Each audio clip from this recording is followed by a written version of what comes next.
বিএনপির সিনিয়র নেতা সালাউদ্দিন সাহেব স্পষ্ট করে বলছেন যে একটি দল বেশি আসনের লোভে কয়েকটা আসন বেশি পাবে, সেই লোভে পিয়ারের কথা বলছে। তুষার, আপনার দলও পিয়ার চায়, সম্ভবত আপনারা উচ্চ কক্ষ পর্যন্ত একমত, নিম্ন কক্ষে এখনই চান না, জামাত 2 কক্ষেই চায়।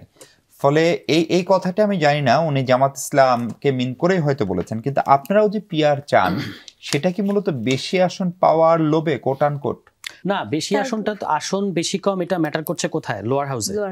আমরা তো আপার হাউসে পিয়ারের কথা কেন বলেছি? আমরা বলেছি যে আইদার আপার হাউস পিয়ারে হবে অথবা আপার হাউস দরকার নেই, কারণ আপার হাউস বিএনপি যেভাবে বলেছে সেটা কি, সেটা সংরক্ষিত মহিলা আসনের মতো, তো সেটাও তো একটা পিয়ারই না, মানে এটা পরোক্ষ পিয়ার। এবং এটাতে করে এবার আপার হাউসের আপার হাউস প্রস্তাব করার প্রধান বিবেচনাটা কি, যে আপনি ওই যে 2/3 বলে যে আপনি কনস্টিটিউশনের এমন সব চেঞ্জ করেন যেটা আমাদের রাষ্ট্রের ক্যারেক্টার বদলে দেয় এবং দীর্ঘ সংকটের মধ্যে আমাদেরকে ফেলে, এটাকে ব্যালেন্স করতে হবে। তো এটা কিন্তু আপনি ব্যালেন্স করতে পারবেন না যদি আপার হাউসে যে দলের লোয়ার হাউসে 2/3 থাকবে ওই একই দলের 2/3 থাকবে আপার হাউসে, যদি ওই যে বিএনপি যেভাবে বলছে ওইভাবে করা হয়। কিন্তু আমরা যেভাবে বলছি যে আপার হাউসে আপনি যেহেতু আপার হাউস আইন প্রণয়ন করবে না, আইন কিন্তু লোয়ার হাউসই করবে, আপনি সরকার গঠন করতে ফেলতে পারবেন সিম্পল মেজরিটি থাকলে, আপনি যে কোনো আইন বানাতে পারবেন সিম্পল মেজরিটি থাকলে, শুধুমাত্র সংবিধান সংশোধনীর বেলায় 2 হাউসের আপনার মানে 2/3 লাগবে। এখন কিন্তু আরেকটু কম্প্রোমাইজ করে আমরা বলেছি যে নিচের হাউসের 2/3 লাগবে, আপার হাউসের সিম্পল মেজরিটি হলেই হবে। তো এখন ধরেন আমাদের দেশে যারা সরকার গঠন করে, যারা 2/3 হয়, তারা হিস্ট্রি বলছে যে 40 থেকে 45% ভোট বেশি কখনো পায় না। তো এখন সিম্পল মেজরিটি, আপনার তো জোট সঙ্গী আছে, আপনি কি আর 5% ম্যানেজ করতে পারবেন না আপার হাউসে? ফলে সংবিধান সংশোধনীয়টা কিন্তু আটকে থাকবে না।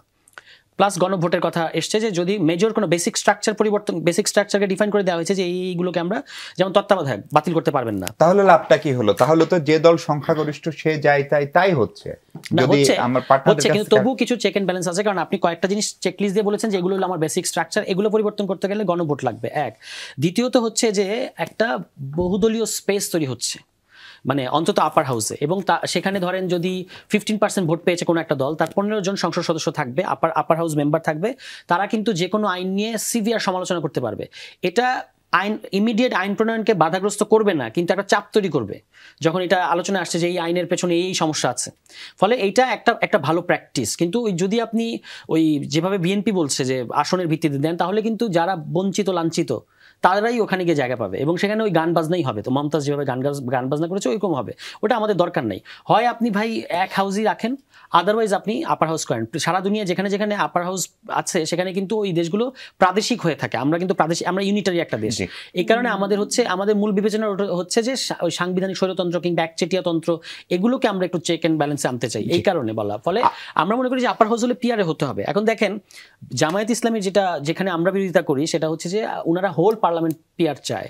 আমরা তো আপার হাউস পিয়ারই তো এখনো ভাই কনফার্ম করতে পারি না, একমত করাতে পারলাম না। তো আবার এই হোল পার্লামেন্ট, এবং এটা একদমই নতুন জিনিস। কিন্তু এটা জামাত ইসলামের কৌশলও তো হতে পারে যে আপার হাউস লোয়ার হাউস দুইটা চাইলে হয়তো আপার হাউস। একটা কথা শুনেছি, জানি না আমাদের জামায়াত ইসলামের লোকজন শুনলে রাগ করতে পারে, যে দলগুলো আছে বিএনপির এখনো 300 আসনে ক্যান্ডিডেট কনফার্ম হয় নাই, যে এই 300 জনই, অনেক জায়গায় 4-5 জন করে দাবিদার আছে, কিন্তু একমাত্র যে দলের 300 আসনে মানে মোটামুটি ফিক্স যে অমুক দাঁড়াচ্ছে, তাই না? তাহলে আমার কাছে মনে হয় যে জামায়াত ইসলাম সবচেয়ে বেশি প্রিপেয়ার্ড ফর দি ইলেকশন, কিন্তু তার একটা নিজস্ব রাজনীতি আছে, সেই রাজনীতি কৌশল অনুযায়ী সে নানা সময় নানা ধরনের দাবি আনে। এটা নট ব্যাড, মানে গণতান্ত্রিক দেশে থাকবেই, কিন্তু আমাদের যেটা ন্যাশনাল কনসেনসাস সেইখানে আমাদের থাকা উচিত যে যেটুকুতে আমরা সবাই একমত হয়েছি যে আপার হাউস হবে এবং পিয়ার হবে, এটা শুধু বিএনপি ছাড়া সমস্ত দল কিন্তু একমত।